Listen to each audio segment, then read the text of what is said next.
नमस्कार साथियों। देखिए आज जो है हम हमारे यहाँ जो टेस्ट सीरीज हमने जो स्कूल लेक्चरशिप के लिए जो टेस्ट सीरीज स्टार्ट की है उसका फर्स्ट टेस्ट जो है हमारा उसका हम वीडियो सोल्यूशन कराने जा रहे हैं। और पहली बात इस टेस्ट सीरीज के बारे में मैं आपको बता देता हूँ। इस टेस्ट सीरीज में आपको नंबर 1 2-3 चीज़ें जो मैंने आपको पहले भी क्लियर कर दी थी, अब एक बार फिर क्लियर कर देता हूँ। इस टेस्ट सीरीज में आपको जो भी टेस्ट होंगे सबकी PDF मिलेगी, आपको उसकी OMR शीट मिलेगी। आप ऑनलाइन के साथ साथ आप चाहे तो उसकी प्रिंट निकाल के ऑफलाइन भी उसका टेस्ट दे सकते हैं। आपको इस टेस्ट सीरीज के सारे जो क्वेश्चंस हैं उनका वीडियो सोल्यूशन मिलेगा। फाइन। वीडियो सोल्यूशन के लिए मैं आपको बता देता हूं। देखो, आपको टेस्ट आपका जो बिल्कुल शेड्यूल टाइम है उस पर टेस्ट अपलोड हो जाएंगे। आपका जो PDF है वो आपकी टाइमली PDF अपलोड हो जाएगी, मतलब जब आपको 24 आवर्स के बाद आपको 24 आवर्स तक आपको 1 अटेम्प्ट रहेगा, उसके बाद वो अनलिमिटेड अटेम्प्ट हो जाएंगे। नंबर 3, आपको इसका जो वीडियो सोल्यूशन है उसका वीडियो सोल्यूशन जो है आपको टाइमली मिलता जाएगा। इसका मतलब ये है कि वीडियो सोल्यूशन आप ये ना सोचें कि भाई टेस्ट हो गया उसके तुरंत बाद आपको वीडियो सोल्यूशन हो जाएगा। हाँ, एक बार जब हमारा कोर्स कंप्लीट हो जाएगा उसके इमीडिएट फिर उस 24 आवर्स के अंदर आपका जैसे ही आपका 1 अटेम्प्ट कंप्लीट होगा आपको वीडियो सोल्यूशन मिल जाएगा।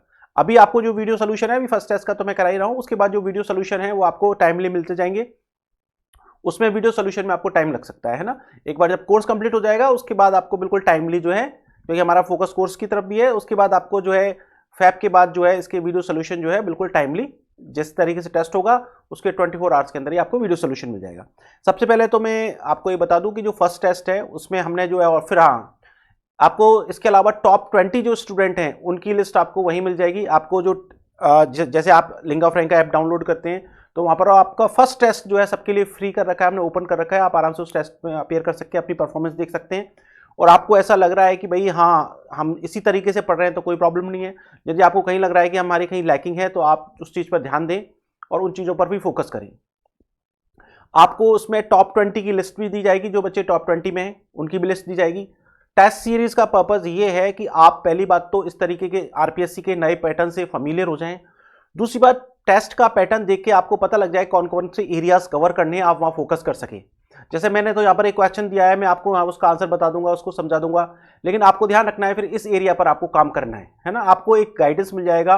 यदि आपने अभी भी यदि उस तरीके से तैयारी नहीं कर रहे तो आपके पास इतना टाइम है कि आप आराम से उस चीज़ को उस वे में, यदि आप सेल्फ स्टडी भी कर रहे हैं या फिर आप यदि आपने हमारे कोर्स ज्वाइन कर रखा है तब तो कोई आपको वो सारी चीज़ें पढ़ाई जा रही हैं। बाकी की जैसे भी आपको यदि कहीं भी लगता है तो मेरा सजेशन ये है कि आप अपने हिसाब से जैसे भी उस पर फोकस कर सकते हैं उस पर फोकस करें, उन एरियाज को पढ़ें यदि आपने नहीं पढ़ रखे, और यदि पढ़ रखे हैं तो वो बहुत अच्छी बात है, इसका मतलब आपकी परफॉर्मेंस ठीक है। आपको फर्स्ट टेस्ट में बता देता हूं, हमारे फर्स्ट टेस्ट में जो है 50 मार्क्स थे, उसमें मैं 3 टॉपर्स के नाम अनाउंस करता हूं। मुझे बहुत खुशी हो रही है, अच्छा भी लग रहा है कि इसमें जो अधिकतर जो बच्चे थे टॉपर्स वो हमारे जो है लिंगा फ्रैंका से ही थे। दूसरी बात जो है, बच्चों के जो 3 टॉपर्स के यदि मैं मार्क्स बताना चाहूंगा तो मुझे बहुत खुशी होगी, क्योंकि उसमें 50 मार्क्स का पेपर था और पेपर का लेवल अच्छा था, अच्छी तरीके से सारे टेक्स्ट पर बेस्ड अच्छे क्वेश्चन थे। उसके बाद भी हमारे जो फर्स्ट रैंकर है उसके 45 प्लस मार्क्स हैं, मतलब 45 पॉइंट में मार्क्स बता देता हूँ, नाम भी अनाउंस कर देता हूँ। फर्स्ट रैंक जो है वो राजू सोलंकी है, 45.34 मार्क्स हैं। सेकंड रैंक कल्पना चौधरी की है, 44.68 हैं। और थर्ड रैंक पूजा शर्मा की है, 42.02। देखो 20 रैंक के बाद भी आप देखेंगे इतना क्लोज कंपटीशन है कि 22.35 फिर 22.1 22 इस तरीके से मार्क्स हैं। तो आप सोच सकते हैं कि कंपटीशन कितना डिफिकल्ट होता है। यहां पर आप जो है, इसलिए आपको एज लेना बहुत जरूरी है, क्योंकि जैसे आप नीचे जाते जाते हो तो कंपटीशन बहुत हो जाता है। एवरेज चीजें सारे बच्चे पढ़ लेते हैं और उससे कभी सिलेक्शन होता नहीं है ना। आपको एवरेज चीजें आनी चाहिए, उनमें कहीं गलती नहीं होनी चाहिए। और फिर उसके बाद जो क्वेश्चन जो है, जो कुछ सिलेक्टेड बच्चे करते हैं, अच्छे बच्चे करते हैं, अच्छी परफॉर्मेंस डेप्थ में पढ़ते हैं, वो क्वेश्चन जब आपके सही होंगे तभी आपका सिलेक्शन होगा। फाइन। अब मैं इसको आपके पेपर को सॉल्व करवा देता हूं। देखो ये मैंने रैंक्स बता दी।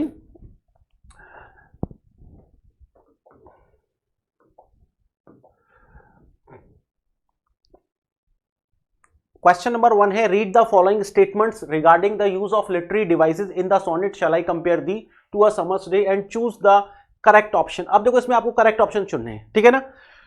तो आपको क्या एक एक चॉइस को देखना जाना है, जहां करेक्ट है उसको करेक्ट कर देना है, जो गलत है उसको गलत कर देना है, और आप नीचे आंसर्स मिल जाएंगे, ठीक है। देखो इसमें आपको इस क्वेश्चन की क्या विशेषता है कि इसमें आपको इस पोएम में यूज होने वाली ऑलमोस्ट सारी लिटरेरी डिवाइसेस कवर हो गई, ऑलमोस्ट, है ना। सारी तो इसलिए नहीं हो सकती क्योंकि मैं इसमें यदि 10 या 12 चॉइस बनाऊंगा तो फिर वो एक बहुत ही अटपटा हो जाएगा, बहुत लंबा क्वेश्चन हो जाएगा, लेकिन फिर भी जो इंपॉर्टेंट है उनको मैंने कवर करने की कोशिश की है ना। बाकी की तो आपने जब पढ़ा था, जब आपको पता ही है कि कितनी सारी लिटरेरी डिवाइसेस में यूज हो रही है। तो देखो, the poem opens with rhetorical question, apostrophe and hyperbole. पहला चॉइस है कि पोएम की स्टार्टिंग जो है किससे होती है, रिटोरिकल क्वेश्चन से। तो देखो बिल्कुल सही है, shall I compare thee to a summer's day. Rhetorical question जो है वो एक स्ट्रक्चर में तो ग्रामेटिकल क्वेश्चन होता है, इंट्रोगेटिव सेंटेंस होता है, लेकिन उसमें एक्चुअली किसी भी तरीके का क्वेश्चन नहीं पूछा जाता, बल्कि किसी बात को जो है अपने को फोर्सफुली कहा जाता है। वो कहता है shall I compare thee to a summer's day, क्या मैं अपने फ्रेंड से कहता है कि क्या मैं तेरी गर्मियों के दिनों से तुलना करूं।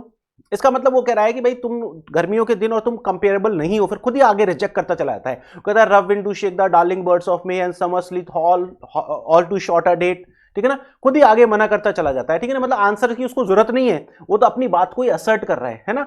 तो इसमें हमने देखा कि भाई रिटोरिकल क्वेश्चन यूज हो रहा है।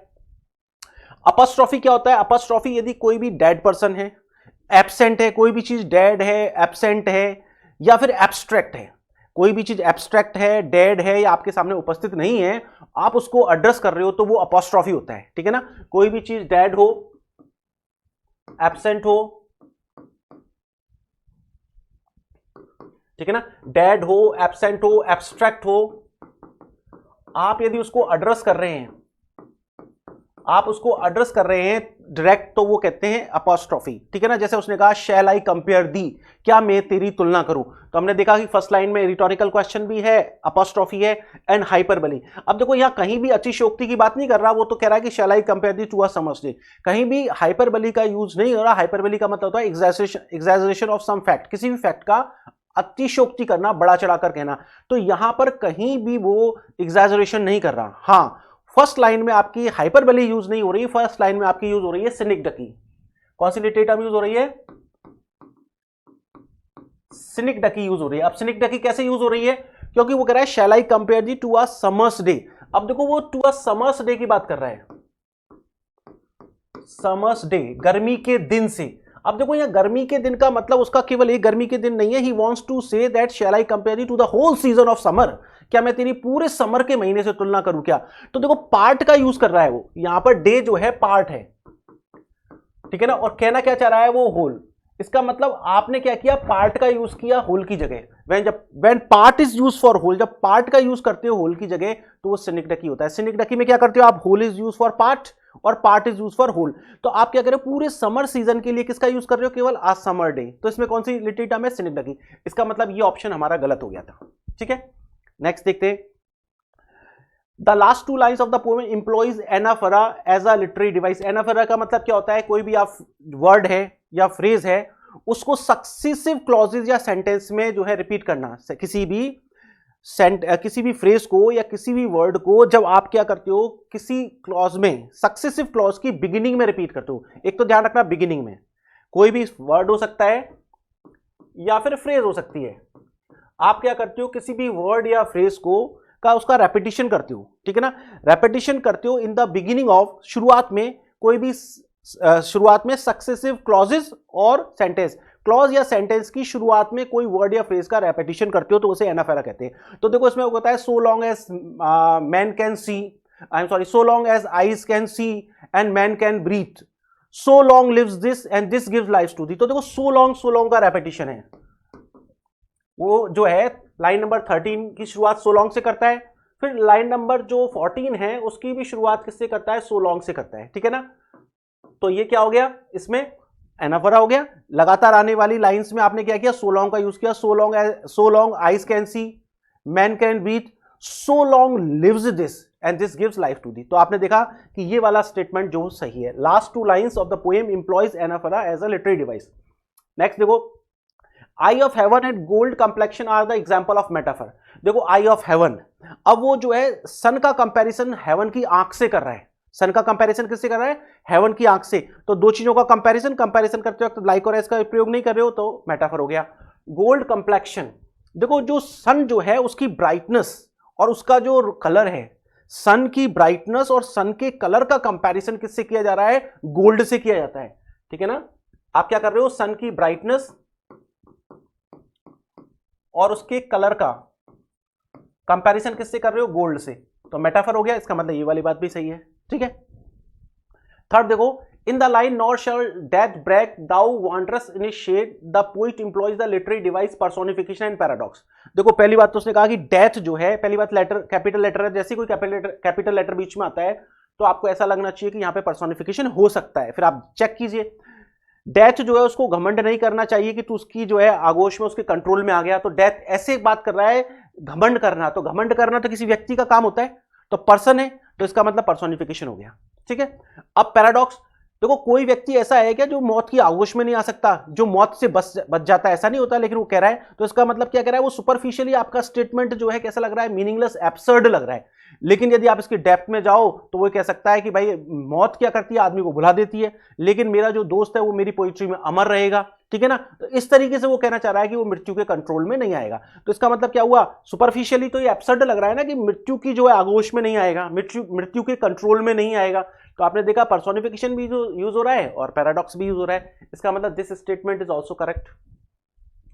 नेक्स्ट कहता है rough winds do shake the darling birds of मे। जो हवाएं हैं, हार्श कठोर हवाएं हैं, वो क्या कर देती हैं, birds of may, lovely birds of मे को हिला देती हैं, ठीक है ना, हिला देती है। तो ऐसा लग रहा है जैसे रफ विंड्स जो है कोई पर्सन हो, वो उसको पकड़ के हिला रही हो, ठीक है ना। तो फिर यहाँ पे पर्सोनिफिकेशन है, तो देखो हमने ये पूछा है कि भाई is an example of personification, तो ये भी सही है, ठीक है। नेक्स्ट हमने कहा in the line every fair from fair sometimes decline the poet employs the literary device epizeuxis. अब देखो यहां पर क्या है, एपिज्यूक्सिस में क्या होता है, एपिज्यूक्सिस में जो है एक फिगर ऑफ स्पीच होती है जिसमें रेपिटिशन होता है, लेकिन रेपिटिशन के टाइम पे कोई भी वर्ड बीच में नहीं होता। एपिज्यूक्सिस में क्या होता है, ए रेपिटिशन, एपिज्यूक्सिस क्या होता है, ए फिगर ऑफ स्पीच, एक ऐसी फिगर ऑफ स्पीच होती है in which a word is repeated, a word is repeated with no word intervening. उसके बीच में कोई भी वर्ड नहीं होना चाहिए, रेपिटिशन हो किसी वर्ड का लेकिन उनके बीच में कोई शब्द नहीं होना चाहिए। लेकिन देखो हमने यहां कहा फेयर, ठीक है, हमने कहा फेयर फ्रॉम फेयर, लेकिन बीच में हमने क्या एक वर्ड का यूज हो रहा है। यदि एक वर्ड का यूज हो रहा है तो वो एपिज्यूक्सिस नहीं है। और यदि मान लो कोई एक वर्ड है उसका रेपिटिशन हो रहा है और उसके बीच में कोई वर्ड है, उनके बीच में कोई वर्ड है, तो उस जगह जो फिगर ऑफ स्पीच होती है वो होती है डायाकपी। क्या होता है, डायाकपी, DIACOPE। ध्यान रखना प्रोनाउंसिएशन भी ध्यान रखना, डायाकपी क्या होता है प्रोनाउंसिएशन, डायाकपी, ठीक है। तो अब देखो यहां पर कौन सी फिगर ऑफ स्पीच यूज हो रही है, डायाकपी यूज हो रही है। क्यों, क्योंकि यहां पर क्या है, फेयर और फेयर बीच में कोई वर्ड है, तो डायाकपी क्या हो गया, फिगर ऑफ स्पीच। इसका मतलब a figure of speech in which a word is repeated, ठीक है ना, विदाउट एनी वर्ड इंटरवीनिंग। इसमें तो विथ है, यदि विथ हो जाता है तो वो एपिज्यूक्सिस हो जाता है, और यदि मैं कहता हूं without any word intervening,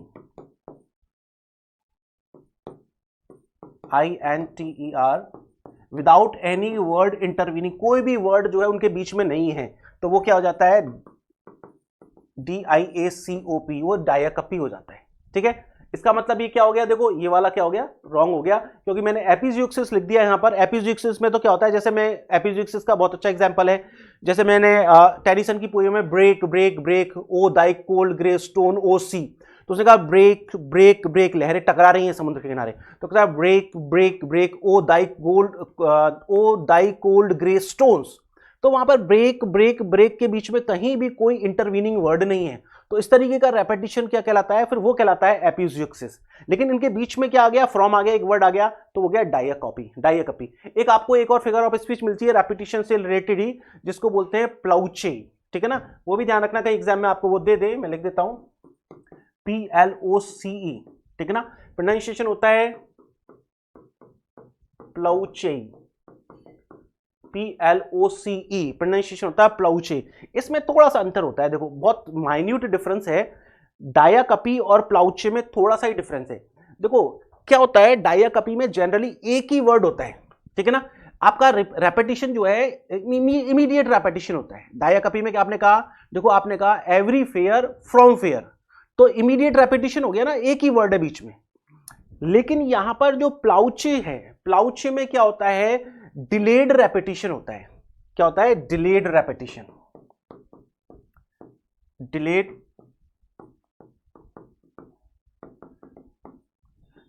repetition. Delayed repetition का मतलब क्या है, जैसे मैं कहूं द ट्रूथ, ठीक है ना, जैसे मैंने कहा the truth, the whole truth, ठीक है ना, मैं कहूं the truth, the whole truth, फिर मैं कहूं द ओनली ट्रूथ। तो देखो मैंने कहा द ट्रूथ, फिर उसके बाद मैंने क्या किया, फिर मैंने कहा कि the truth, the whole truth, तो दो वर्ड बीच में आ गए, ठीक है ना। मैंने कहा the truth, the whole truth, और मैं आपको एग्जांपल बताता हूं, जैसे उसमें एग्जांपल है the truth, the whole truth, और फिर and nothing but the truth. जैसे मैंने कहा, मैं लिख देता हूं यहां पे the truth, the whole truth and nothing but the truth. अब ये जो है प्लाउचे का एग्जाम्पल है। ये किसका एग्जाम्पल है, प्लाउचे का। देखो अब यहां पर आपने कहा ट्रूथ, फिर रेपिटेशन कितनी देर बाद हुआ, 1 2, फिर उसके बाद 1 2 3 4 5। तो आपने देखा रेपिटेशन तो है और बीच में इंटरवीनिंग वर्ड भी है, लेकिन कैसा है, डिलेड रेपिटेशन है। जबकि डायकपी में क्या होता है, इमीडिएट रेपिटेशन होता है, मतलब जनरली एक ही वर्ड बीच में होता है, एक से दो हो सकते हैं, ठीक है ना, जनरली एक ही वर्ड होता है। तो ये थोड़ा सा डिफरेंस है। यदि इमीडिएट रेपिटेशन है, देखो यदि मान लो बीच में कोई भी शब्द नहीं है, रेपिटेशन में बीच में कोई शब्द नहीं है, तो वो एपिज्यूक्सिस हो गया। बीच में एक वर्ड है तो वो डायकपी हो गया, और बीच में एक से ज्यादा वर्ड है, डिलेड रेपिटेशन है, तो वो होता है प्लाउचे। तो आपको ये ध्यान रखना है, मैंने आपको बता दिया क्योंकि आपको आगे जब कोर्स में इसमें देखेंगे तो कई जगह प्लाउचे यूज हो रहा होगा, कई जगह डायकपी यूज हो रहा होगा, कई जगह एपिज्यूक्सिस हो रहा होगा। जैसे हमने पढ़ा था, कई जगह एपिज्यूक्सिस के एग्जांपल मैंने बताए थे, डायकपी के बताए थे। इसी तरीके से आपको प्लाउचे भी यूज होता है ना, तो आपको ध्यान रखना है, आगे जब भी आए तो आप गलती ना करें, है ना। फिर उसके बाद देखिए, तो ये गलत हो गया। फिर नेक्स्ट है the whole poem develops with the help of mixed metaphor. ये पूरी की पूरी पोएम मिक्स्ड मेटाफर के साथ डेवलप होती है। देखो ये भी गलत है, क्योंकि इस पोएम मिक्स्ड मेटाफर के साथ डेवलप नहीं होती है, ये एक्सटेंडेड मेटाफर के साथ डेवलप होती है, ठीक है। किसके साथ डेवलप होती है, एक्सटेंडेड मेटाफर। देखो मिक्स्ड मेटाफर का मतलब होता है कि you use two metaphor for one thing. क्या, देखो मैं मिक्स्ड मेटाफर बता देता हूं। मिक्स्ड मेटाफर का मतलब होता है, वैसे आपके सिलेबस में हमने काफी डिटेल में पढ़ा है इसको, मेटाफर को। देखो मिक्स्ड मेटाफर का मतलब होता है you use two metaphors for one thing. आप एक चीज के लिए दो मेटाफर का यूज करते हो तो उसे कहते हैं मिक्स्ड मेटाफर। इसका एग्जाम्पल बताया था मैंने आपको, बहुत ही फेमस एग्जाम्पल है जो है आपके मिल्टन के लिसिडेस का। मिल्टन जो है MILTON, मिल्टन्स लिसिडेस। मिल्टन के लिसिडेस में वो एक वर्ड यूज करता है जिसका मतलब जो है ब्लाइंड माउथ, ब्लाइंड माउथ। और ये मिक्स्ड मेटाफर का बहुत ही पॉपुलर एग्जाम्पल है। मिक्स्ड मेटाफर क्या होता है, आप क्या करते हो, दो मेटाफर यूज करते हो किसी एक चीज के लिए। अब यहां पर ये जो मिक्स्ड मेटाफर जो यूज हो रहा है, ब्लाइंड माउथ, ये करप्ट प्रीस्ट्स के लिए यूज हो रहा है। किसके लिए यूज हो रहा है, करप्ट प्रीस्ट्स के लिए। करप्ट कैथोलिक प्रीस्ट है, उनके लिए जो है मिल्टन यूज कर रहा है ब्लाइंड माउथ। देखो जो प्रीस्ट है उनकी ड्यूटी होती है कि वो सबके ऊपर निगरानी रखें, सबके ऊपर वॉच रखें। अब वो जो वॉच रखने वाला खुद ही ब्लाइंड है, वो किसी पे वॉच नहीं कर रहा, अपनी मस्ती में मस्त है। और प्रीस्ट का काम होता है कि दूसरों को भोजन कराना, चैरिटी करना, दूसरों को भोजन कराना। लेकिन प्रीस्ट खुद ही माउथ बन गए। जो खुद ही माउथ बन गया तो माउथ तो क्या खाएगा, तो वो लोगों को लूटने में लग रहे हैं। तो वो ये कह रहा है कि the priest duty is to watch over the public, ठीक है ना। प्रीस्ट की ड्यूटी जो है पब्लिक पर वॉच ओवर करने की है, but the priest himself has become blind, लेकिन प्रीस्ट तो खुद ही अंधा हो गया है। फिर वो कह रहा है कि priest duty is to feed other, priest की ड्यूटी है दूसरों को खिलाना, दूसरों को भोजन कराना, but he himself has become mouth, लेकिन वो खुद ही माउथ बन गया है। तो प्रीस्ट के लिए उसने दो मेटाफर यूज कर दिए, एक तो ब्लाइंड और एक माउथ। तो एक ही चीज के लिए आप दो मेटाफर यूज कर देते हो तो उसे कहते हैं मिक्स्ड मेटाफर। एक्सटेंडेड मेटाफर एक ऐसा मेटाफर होता है जो कंपैरिजन शुरू से लेकर लास्ट तक चलता है, एक comparison that runs through out the poem.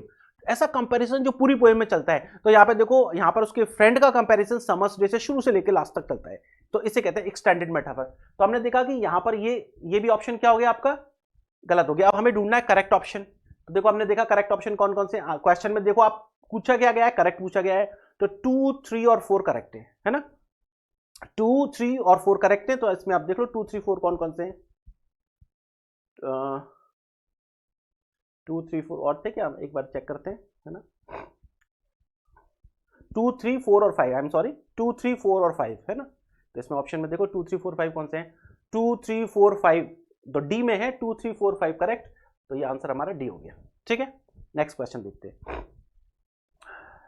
Find the incorrect statement regarding Shakespeare and his sonnets. अब देखो शेक्सपियर और उसके सॉनेट, हमारे सिलेबस में सॉनेट है, तो हमें एक तो शेक्सपियर के सॉनेट के बारे में जानकारी होनी चाहिए, है ना।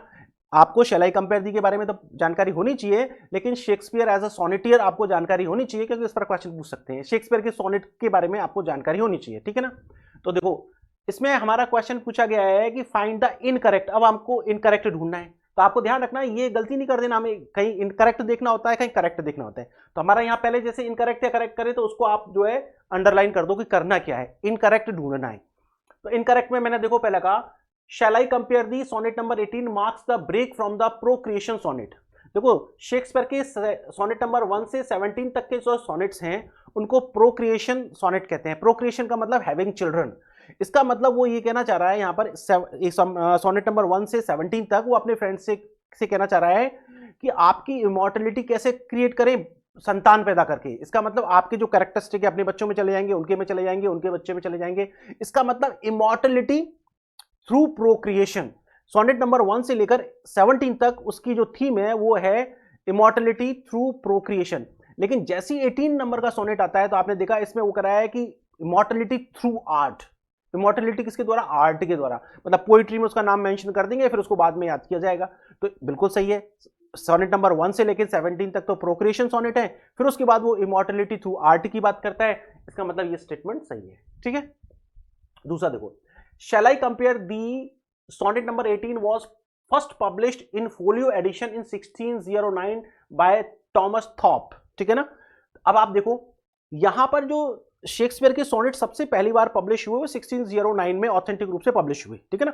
इसके बारे में मैंने सोनेट की पूरी हिस्ट्री बताई थी आपको पब्लिकेशन के बारे में, ठीक है ना। लेकिन यहां पर जो बातें हैं उनको हम समझने की कोशिश करते हैं, जिससे आपको पता लगे कि कौन कौन से एरियाज में आपको पढ़ना है। देखो 1609 में टॉमस थॉप ने जब सबसे पहले जो स्टेशनर्स रजिस्टर में, ठीक है ना, एक स्टेशनर कंपनी होती है, उस स्टेशनर कंपनी में यदि आपका कोई भी पब्लिकेशन उसकी एंट्री हो गई, इसका मतलब आप लीगली ये राइट हो गया कि nobody can publish it after it, it's your legal position, इसके ऊपर आपका लीगल पोजीशन हो गया। तो सबसे पहले टॉमस थॉप ने स्टेशनर कंपनी जो है उसमें जो रजिस्टर में एंट्री होती है उसको बोलते हैं स्टेशनर्स रजिस्टर। तो जितने भी कोई वर्क्स हैं इंपॉर्टेंट है, और इवन शेक्सपियर के वर्क्स के बारे में, तो उसमें जो रजिस्ट्री, उसमें जब एंट्री है वो ही उसकी पब्लिकेशन की सबसे ऑथेंटिक डेट मानी जाती है ना। इसका मतलब है ये ऑथेंटिक लीगल पब्लिकेशन है। अब लीगल सारे के सारे राइट्स टॉमस थॉप को ही हो गए, है ना। तो जो स्टेशनर कंपनी के जो स्टेशनर्स रजिस्टर में जो इसकी एंट्री है, ठीक है ना, उसमें एंट्री जो है उसकी 20 मई 1609 है, ठीक है, 20 मई 1609। इसका मतलब ये पता लग गया कि हाँ बिल्कुल फिक्स सही है कि 1609 में टॉमस थॉप जो है उसने इसके सोनेट्स पब्लिश किए। लेकिन यहां हमने क्या गलती कर दी, वो फोलियो एडिशन नहीं था, क्योंकि हम क्या करते हैं कि शेक्सपियर के हमें प्लेस का ध्यान रहता है। शेक्सपियर की प्लेस जो है सबसे पहले 1623 में फोलियो एडिशन में पब्लिश हुए थे, ठीक है ना। ये फोलियो पेज की साइजेस के बारे में हमने डिस्कस किया था, फोलियो क्या होता है, क्वार्टो क्या होता है। तो ये पेज की साइज होती है, तो इसमें फोलियो एडिशन में नहीं हुआ था, वो क्वार्टो में हुआ था। तो इसका मतलब ये स्टेटमेंट हो गया हमारा गलत। यहां तक तो हमारी सही है, ये भी सही है, ठीक है ना। लेकिन यहां पर फोलियो नहीं था, क्वार्टो था। अब देखो before 1609 quarto edition only 2 sonnets of Shakespeare had appeared in print. देखो 1609 में जब क्वार्टो एडिशन आया सबसे पहले, उससे पहले केवल शेक्सपियर के 2 ही सॉनेट्स पब्लिश हुए थे। देखिए 1609 से पहले एक टॉमस जैगर्ड था जिसने 1599 में एक छोटी सी बुक लिखी थी जिसका नाम था पैशनेट पिलग्रिम। क्या था? The passionate Pilgrim, the passionate Pilgrim. अब उसके बारे में बहुत सारे डिस्प्यूट है, अब वो मैंने आपको पूरा का पूरा जो डिटेल में बताया था किस तरीके से क्रिटिक्स क्या क्या कहते हैं, क्या क्या बातें हैं। लेकिन जो सबसे ऑथेंटिक जो मानते हैं, जो क्रिटिक्स, अधिकतर क्रिटिक्स मानते हैं, कुछ अलग मानते हैं, कुछ अलग मानते हैं, लेकिन जो अधिकतर जो क्रिटिक्स मानते हैं, और हम तो अपनी उन बुक्स पर रिलायबल रहेंगे जो सबसे ज्यादा ऑथेंटिक हैं। जैसे Oxford companion to English literature, जो सबसे ऑथेंटिक बुक्स में से एक बुक है, ठीक है ना, इंग्लिश लिटरेचर में। Oxford companion to English literature कहती है कि जैगर्ड ने सोनेट नंबर 138 और 138 और 144 दो सोनेट थे जो पहले ही पब्लिश हो चुके थे। क्वार्ट्रो एडिशन जो 1609 में जो आपके टॉमस थॉप ने पब्लिश कराया, उससे पहले ये कहा जाता है, ठीक है ना, Oxford companion to English literature भी कहती है और बहुत सारे क्रिटिक्स भी कहते हैं कि 1609 से पहले द पिलग्रिम पैशनेट, जो कि जैगर्ड ने पब्लिश कराई थी 1599 में, उसमें ये उसने क्या किया है कि 138 से लेकर 138 और 144 ये दोनों सोनेट्स को पहले ही पब्लिश कर दिया गया था। तो हमारी बात यही है, before 1609 quarto edition only 2 sonnets of Shakespeare had appeared in print. बिल्कुल सही है, मैंने आपको बताया ना कि Oxford companion to English literature में भी ये लिखा हुआ है और अच्छी अच्छी बुक्स में भी कहा है, क्रिटिक्स भी मानते हैं ना, ठीक है। ये सारी चीजें मैंने आपको नोट्स में और क्लास में बहुत अच्छी तरह से मेंशन की, पूरी डिटेल हिस्ट्री से आपके दिमाग में क्या पूरा कॉन्सेप्ट क्लियर हो जाता है, कहीं कंफ्यूजन नहीं होता। क्योंकि आप इधर उधर देखेंगे, कभी किसी गाइड में, कभी किसी साइट पर, तो उल्टी सीधी इन्फॉर्मेशन होगी और आप कंफ्यूजन हो जाओगे। इतना पढ़ने के बाद भी आपको कंफ्यूजन ही रहेगा। फिर आपको कंफ्यूजन का सोल्यूशन क्या होता है, सबसे ऑथेंटिक बुक्स जो है उनको आप कंसल्ट करें, आपका कंफ्यूजन निकल जाएगा। आप आर्डन सीरीज के शेक्सपियर के सोनेट्स देखें, ठीक है ना, जैसे मैं आपको बताता हूं, जैसे आर्डन सीरीज के ये शेक्सपियर के सोनेट्स हैं, ठीक है ना, तो आपको इसमें जो इंफॉर्मेशन होगी वो ऑथेंटिक होगी। जैसे मैं बताऊं आपको, मेरे पास दोनों ही एडिशन है, ये बाद वाला है जिसको डायने बर्च ने एडिट किया है, इससे पहले भी Oxford companion to English literature. तो ये बुक्स जो होती हैं वो बिल्कुल ऑथेंटिक इंफॉर्मेशन देती हैं आपको, यहां पर आपको कोई गलती की संभावना नहीं, और आपसे एग्जाम में क्वेश्चन आ जाए तो आप क्वेश्चन को चैलेंज कर सकते हो, है ना। फिर देखिए हम आगे बात करते हैं, ये तो sorry as you like it है, आई एम सॉरी, मैंने आपको एज यू लाइक इट बता दिया। सोनेट्स का भी है मेरे पास, हाँ ये रहा, देखिए ये मैंने गलती से आपको एज यू लाइक इट निकाल दिया, एज यू लाइक इट है। ये देखो, यदि आप पढ़ना चाहे तो ये शेक्सपियर के सोनेट्स का आर्डन एडिशन है, जहां आपको ऑथेंटिक इंफॉर्मेशन मिलेगी, ठीक है ना। आगे देखो, नेक्स्ट देखते हैं हम। तो हमने कहा, तो आपको पता लग गया कि ये वाला क्या है, सही है। Shakespeare was born in the village Stratford on Avon. तो ध्यान रखना, ये कई बार फ्रीक्वेंटली एग्जाम्स में पूछा हुआ क्वेश्चन है ना। स्टैटफोर्ड ऑन एवन नहीं होता है, स्टैटफोर्ड अपॉन एवन होता है। मैंने आपको ये स्पेशली दिया है क्योंकि एग्जाम में पूछा गया है, शेक्सपियर के गांव का नाम पूछा गया है, इसलिए जान, और यही उसमें पूछा गया था सही नाम कौन सा है ना, इसीलिए मैंने स्पेसिफिक आपको कहा है स्टैटफोर्ड अपॉन एवन। उसका नाम, गांव का नाम क्या है, स्टैटफोर्ड अपॉन एवन। तो ये भी गलत हो गया। देखिए आप ये मत सोचना कि ऑन और अपॉन का क्या फर्क पड़ता है ना, क्योंकि जो भी क्वेश्चन है बहुत सोच समझ के और एग्जाम्स में आए हुए, किसी ना किसी पब्लिक सर्विस कमीशन में आए हुए, कहीं किस पर डिस्प्यूट हुआ है, कहीं किसी पर बहुत ज्यादा फोकस हुआ है, जो एग्जामिनर के दिमाग को स्ट्राइक करता है, वही चीजें पूछी गई है मैंने आपसे, है ना। कहीं भी किसी भी क्वेश्चन में आपको इरेलीवेंस, डिफिकल्टी बढ़ाने के लिए इरेलीवेंट क्वेश्चन, राइटर पे उल्टे सीधे क्वेश्चन पूछ लेना, है ना, कंफ्यूजन वाली चीज पूछ लेना जिसमें कि खुद ही जो है एम्बिग्यूटी है। एम्बिग्यूटी जो होती है, इस तरीके के क्वेश्चन एग्जाम में नहीं आते कि आप किसी में अनाप शनाप फिगर ऑफ स्पीच बना दो। इसमें सब तरीके की चीजें जहां बिल्कुल क्लियर चीजें हैं, वही चीजें जो है वैलिड होती हैं, वही ऑथेंटिक होती हैं, वही एक्सेप्टेबल होती हैं, ठीक है। नहीं तो ऐसे तो ये हम सोच लें कि इसमें ये भी हो सकती है, ये भी हो सकती है, वो ऐसे काम नहीं चलेगा, है ना। ऐसे एग्जाम में क्वेश्चन भी नहीं आते हैं। फिर देखो, the story of Shakespeare's sonnet entered the public sphere in 1598 when Francis Maris in Paladistamia offered a glowing and alluring mention of them। तो मैंने आपको उसका पूरा कोट भी समझाया था, वो लाइंस भी बताई थी, ठीक है ना। अब वो सारी लाइंस इन्हीं बुक्स में है, ठीक है ना। तो मैंने आपको पूरी लाइंस बताई थी, उसमें मैंने आपको बताया था कि शेक्सपियर के सोनेट शेक्सपियर के पब्लिश होने से पहले हैं। देखो 1599 में, चलो हम ये माने कि पैशन पिलग्रिम में जैगर्ड ने उसके 2 सोनेट पब्लिश कर दी थी, लेकिन उससे पहले शेक्सपियर के जो फ्रेंड सर्कल था, उसमें उसके शेक्सपियर के सोनेट्स जो है बहुत ज्यादा सर्कुलेट हो गए थे। और शेक्सपियर के सोनेट के बारे में सबसे पहला रिटन स्टेटमेंट जो है वो इसमें मिलता है, किसमें, फ्रांसिस मैरी की पैलाडिस्टामिया में। और उसने उसके लिए कहा है हनी शुगर्ड शेक्सपियर सोनेट। उसके लिए क्या वर्ड यूज किया है, हनी शुगर्ड, ठीक है ना। हनी शुगर्ड, उसमें एग्जैक्ट वर्ड है शुगर्ड हनी सोनेट, इस तरीके की टर्म यूज किया उसने, ठीक है। मैं आपको एग्जैक्ट टर्म बता देता हूं, ठीक है ना।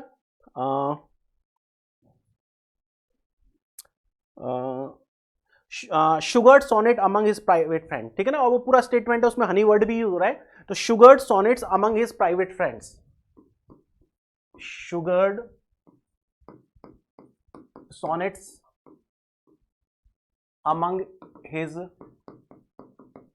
Private friends. मैंने आपको बताया था कि किस तरीके से उसमें वीनस एंड एडोनिस की भी बात की गई है, ठीक है ना, रेप ऑफ लुक्रीज की बात की है। तो ये तो मैं आपको जो सोनेट के बारे में वही बता रहा हूं। शुगर्ड का मतलब होता है स्वीट एंड चार्मिंग। तो शेक्सपियर के सोनेट का मेंशन सबसे पहले कब हो चुका था, ये किसमें हो चुका था, इसमें फिलाडेस टामिया में। तो देखो मैंने कहा the story of Shakespeare sonnet entered the public sphere in 1598 when Francis Meres in his Palladis Tamia offered a glowing and alluring mention of it, ठीक है ना। तो सबसे पहले फिलाडेस टामिया में शेक्सपियर के सोनेट्स का अलूरिंग, बहुत ही ज्यादा अट्रैक्टिव जो है और आकर्षक जो है रेफरेंस दे दिया गया था। तो ये बात भी सही है।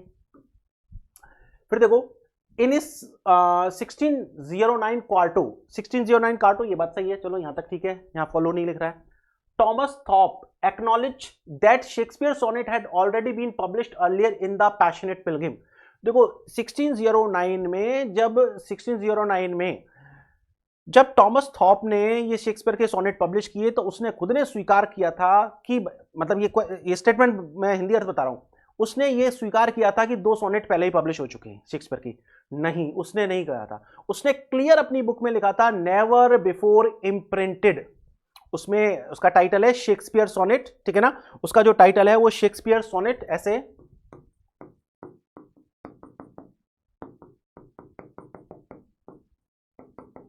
शेक्सपियर्स सोनेट, और उसमें लिख रहा है never before imprinted, never before imprinted.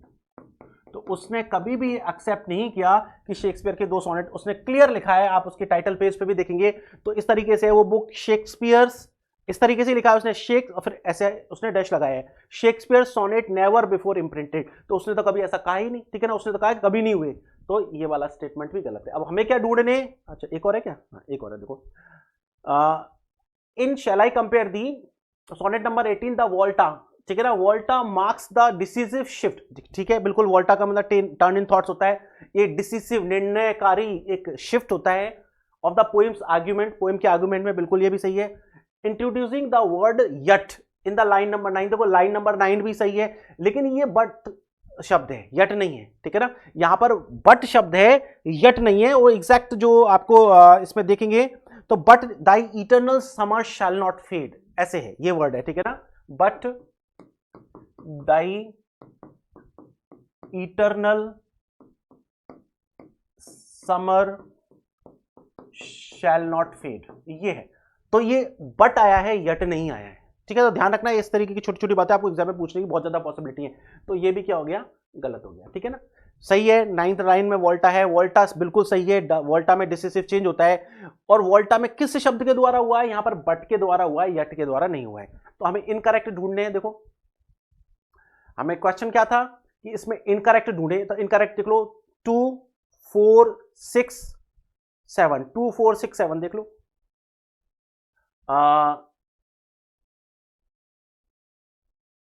2 4 6 7 ये जो है क्या है, इनकरेक्ट है, बाकी की करेक्ट है। देखो 2 4 6 7 ये रॉन्ग है, इसका मतलब ऑप्शन नंबर 4, ठीक है। यहां लिख रहे आंसर्स भी आ रहे हैं आपको नीचे, है ना।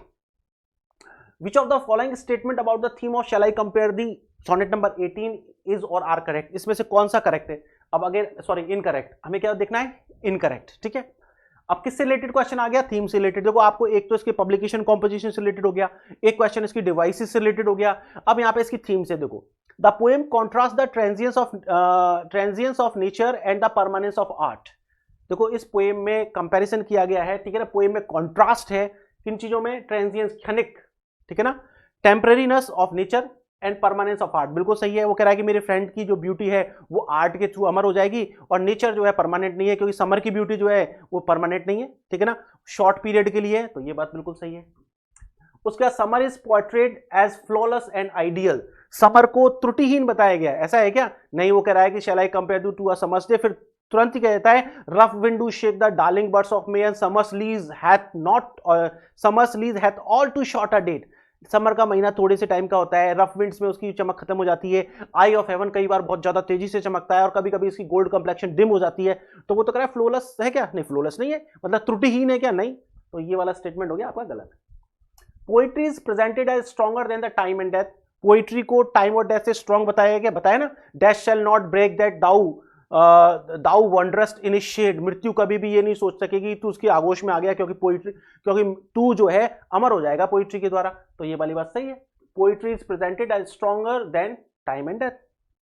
फिर देखो कह रहा है the beloved's beauty is preserve through physical immortality, beloved का मतलब बिलविड्स फ्रेंड, उसका जो प्रिय मित्र है उसकी ब्यूटी जो है फिजिकल इमॉर्टलिटी होगी क्या, भौतिक रूप से उसका शरीर अमर होगा क्या, नहीं, ठीक है ना, वो पोइट्री के थ्रू अमर होगा। तो ये हो गया गलत।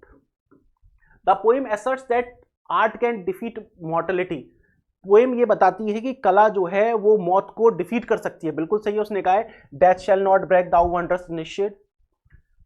The final couplet, I am sorry गलत, सॉरी ये हमने गलत कर दिया, ठीक है, हमने कहा the poem asserts that art can defeat mortality, बिल्कुल सही है, आर्ट जो है मॉर्टलिटी को डिफीट कर सकती है। Final couplet reinforces the central claim of poetic immortality, बिल्कुल सही है, फाइनल कपलेट जो है किस बात पर जोर देता है, central claim of poetic immortality, कविता के द्वारा अमरता की बात पर जोर देता है, बिल्कुल सही है। वो कहता है so long as eyes can see and man can be, so long this lives this, जब तक ये कविता रहेगी, and this gives life to thee, और ये तुम्हें जीवन देती रहेगी। तो ये बात बिल्कुल सही है। अब हमें क्या ढूंढना है, इनकरेक्ट। अब देखो क्वेश्चन में क्या था, इनकरेक्ट, इनकरेक्ट कौन सा है, 2 4, केवल 2 और 4 इनकरेक्ट है ना, तो हम देख सकते हैं यहाँ पे, देखो ए 2 एंड 4, केवल 2 और 4 जो है इनकरेक्ट है, ठीक है। तो देखो आंसर हमारा क्या है, ए 2 एंड 4 इनकरेक्ट है। क्वेश्चन नंबर 4, ये मैंने असर्शन का दिया है और उसका रीजन, इस तरीके के क्वेश्चन आजकल आते हैं, आपने कोई बात कही फिर उसके रीजन बताइए। अब उसके बाद ऑप्शन ये होते हैं कि भाई आपका असर्शन सही है और आपका रीजन भी सही है, एक ये असर्शन सही है लेकिन उसका रीजन गलत है, एक ये असर्शन और रीजन दोनों गलत है ना, इस तरीके की चॉइसेस आती हैं। तो पहले हम देख लें असर्शन स्टेटमेंट क्या है। स्टेटमेंट है कि the second quadrant of Shakespeare sonnet 18 highlights the instability of nature's beauty, second quadrant जो है नेचर की इनस्टेबिलिटी के बारे में बताता है, बिल्कुल बताता है, ठीक है ना। वो ये कहता है कि भाई नेचर जो है हमेशा परमानेंट नहीं होता, ठीक है ना, नेचर के बारे में बात करता है, ठीक है ना। वो कहता है shall I compare to a summer slit of do shade the darling birds of my summer slit at all too shorts a date. फिर उसके बाद वो समर की और ज्यादा कमियों के बारे में बताता जाता है और अपने फ्रेंड्स की जो है, अपने फ्रेंड की जो है अच्छाइयों के बारे में बताता जाता है, ठीक है। तो आपने देखा कि सेकंड क्वाड्रेंट में ये बात तो सही है कि सेकंड क्वाड्रेंट में वो ये बताता है कि भाई इनस्टेबिलिटी ऑफ नेचर्स ब्यूटी, ठीक है। वो देखो नेचर की ब्यूटी की बात करता है, करते कहता है कि sometimes too hot the eye of heaven shine, जब आप सेकंड क्वाड्रेंट में आते हो तो कहता है sometimes too hot eye of heaven shines and often his gold complexion dim, कभी कभी सूर्य बहुत तेजी से चमकता है, बहुत अच्छा लगता है, लेकिन फिर क्या होता है, बहुत तेजी से चमकता है तो भी अच्छा नहीं है, और कभी कभी उसकी गोल्ड कंप्लेक्शन डिम भी हो जाती है, क्लाउड्स आ जाते हैं, तो परमानेंट ही नहीं हुई। तो बिल्कुल सही है, ये बात तो सही है, ठीक है ना। हमने कहा सेकंड क्वाड्रेंट में शेक्सपियर के सोनेट में highlight the instability of natural beauty, natural beauty की अस्थिरता की बात करता है, ये बात सही है। रीजन, अब कारण क्या बताता है, कारण बताता है कि the sun refer to as, वो कहता है संदर्भ देता है कि सूर्य जो है आई ऑफ हेवन है, बिल्कुल सही है। वो कहता है सूर्य जो आई ऑफ हेवन है, स्वर्ग की आंख है, हमने अभी पढ़ा था मेटाफर। फिर वो कहता है शाइन्स टू हॉट, वो बहुत तेजी से चमकता है, ये बात भी सही है, ठीक है, दोनों बात सही है। विथ ग्रेट कंसिस्टेंसी, कंसिस्टेंसी के साथ चमकता है क्या, नहीं, वो तो इंस्टेबिलिटी होता है। वो कहता है sometimes too hot eye of heaven shines and often is his gold complexion dim, और कभी कभी इसकी कंप्लेक्शन जो है, उसका ब्राइटनेस जो है वो डिम हो जाती है। तो कंसिस्टेंसी के साथ चमकता है क्या, नहीं, तो फिर ये जो है रीजन गलत है, ठीक है। तो इसका मतलब क्या हो गया, अब यहां पर रीजन भी गलत है, रीजन तो गलत है ही, ठीक है ना, और इसके बाद अलावा ये स्टेटमेंट भी गलत है। क्यों स्टेटमेंट गलत है, क्योंकि ग्रेट कंसिस्टेंसी के साथ नहीं चमकता, ठीक है। तो देखो पहली बात, both assertion and reason are true, तो ये वाला बात तो पहली गलत हो गई, ऐसा नहीं है। Both assertion and reason are, देखो पहली बात तो इसने कहा both assertion and reason are true, तो हमने यहीं गलत कर दिया। फिर कहा both assertion and reason are true, अब आगे हमें पढ़ना ही क्यों, हमें पता है रीजन गलत ही है। अब इसमें एक में इसने कह दिया कि रीजन ट्रू है, एक में कह दिया कि रीजन नॉट करेक्ट, तो हमें उससे कोई लेना देना नहीं है, हम तो हमारी टाइम वेस्ट ना करते हुए सीधे आगे जाते हैं। Assertion A is true, assertion तो सही है, ठीक है ना, बट रीजन इज फॉल्स, लेकिन रीजन जो है फॉल्स है, ये बात सही है। असर्शन तो सही है लेकिन रीजन जो है वो गलत दिया हुआ है, तो कौन सा आंसर हो गया, आंसर नंबर सी। फिर देखो next, every fair from fair in shall I compare thee means, ठीक। अब देखो ये वाला क्वेश्चन जो है 2021 में टेक्निकल एजुकेशन, जो कॉलेज लेक्चरशिप के लिए टेक्निकल एजुकेशन जो इंजीनियरिंग कॉलेजेस के लिए जो प्रोफेसर्स लगाए जाते हैं, उनकी एग्जाम में आया 2021 में, है ना। उसमें से एग्जैक्टली यही क्वेश्चन है, मैंने एज इट इज क्वेश्चन आपको दे दिया, ठीक है। तो देखो मैंने कहा एवरी फेयर फ्रॉम फेयर। अब मैंने आपको पहले इसमें क्वेश्चन पूछ लिया था कि भाई इसमें कौन सी फिगर ऑफ स्पीच है ना। तो उसमें हमने देखा था डायकपी है, ठीक है ना। हमने कहा था कि इसमें डायकपी है और मैंने चॉइस में दे दिया था एपिज़्यूक्सिस। एपिज़्यूक्सिस नहीं है क्योंकि एपिज़्यूक्सिस में तो लगातार रेपिटेशन होता है। अब देखो हमने यहाँ क्वेश्चन है every fair from fair in shall I compare thee means. Shall I compare thee में जो एवरी फेयर फ्रॉम फेयर है उसका जो है मतलब क्या है। देखो इसमें एवरी फेयर फ्रॉम फेयर का मतलब क्या है। देखो चॉइसेस हैं the young maiden sense of justice, the beauty of every beautiful. तो देखो यहां पर जो फेयर का मतलब तो है ब्यूटी, ठीक है, और नेक्स्ट फेयर का मतलब है ब्यूटीफुल थिंग,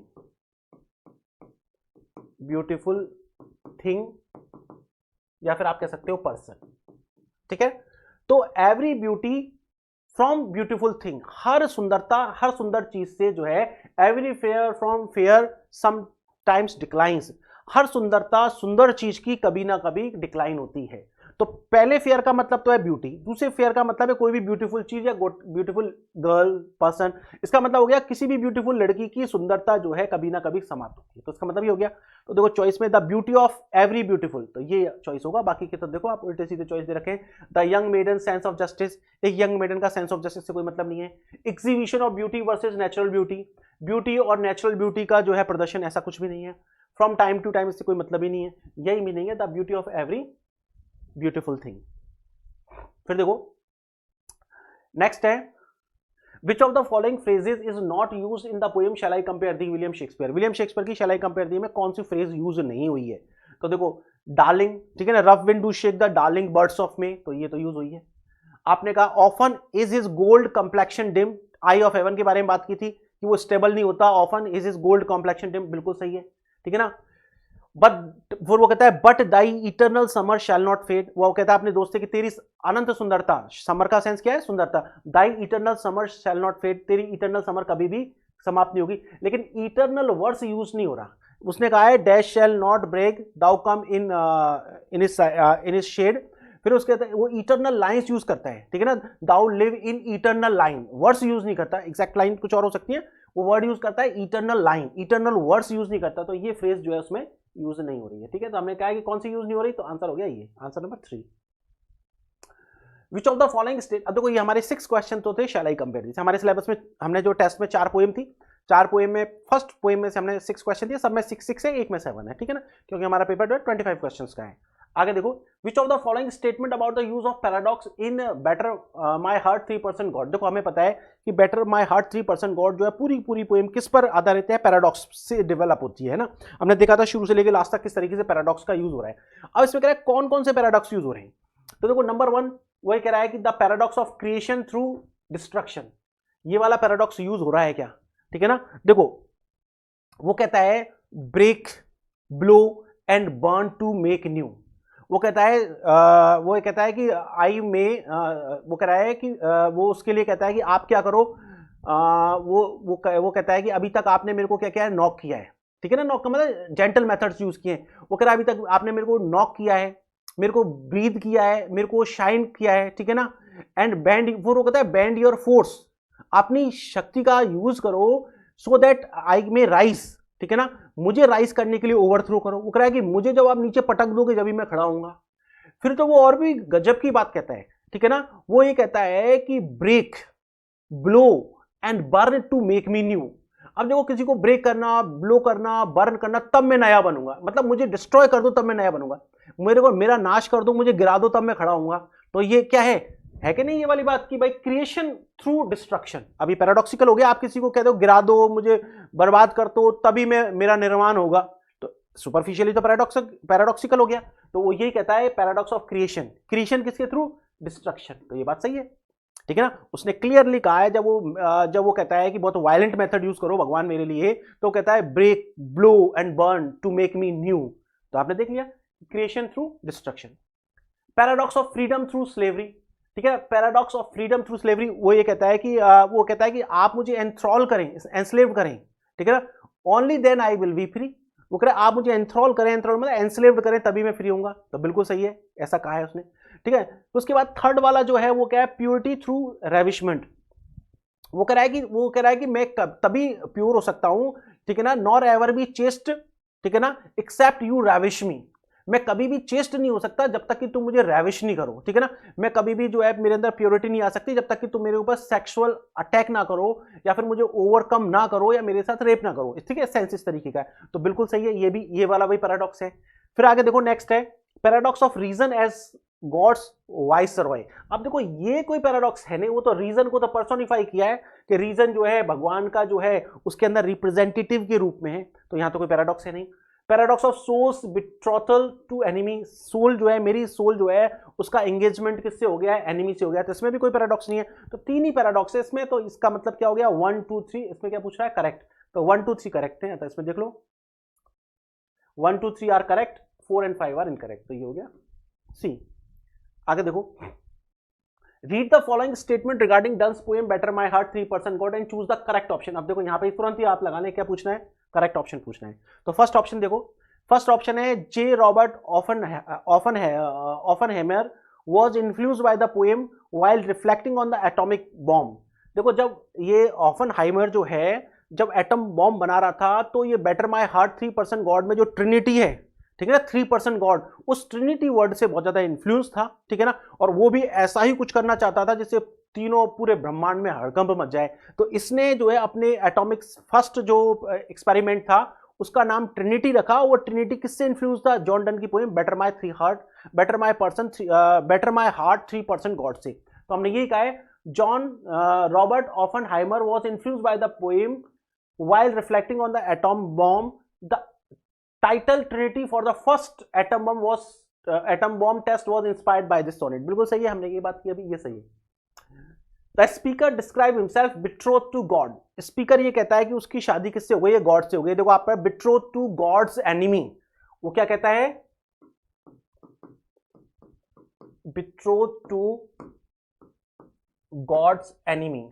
वो कहता है मैं जो है किससे जुड़ गया हूं, क्योंकि रीजन मेरे अंदर काम कर नहीं रहा, मैं तो गॉड के एनिमी से जुड़ गया हूं। तो ये वाली बात गलत है। तो यहां तो आपने कह दिया कि भगवान से मेरा एंगेजमेंट हो, भगवान से थोड़ी, वो तो कहता है किससे हो गया है, गॉड के एनिमी से हो गया है।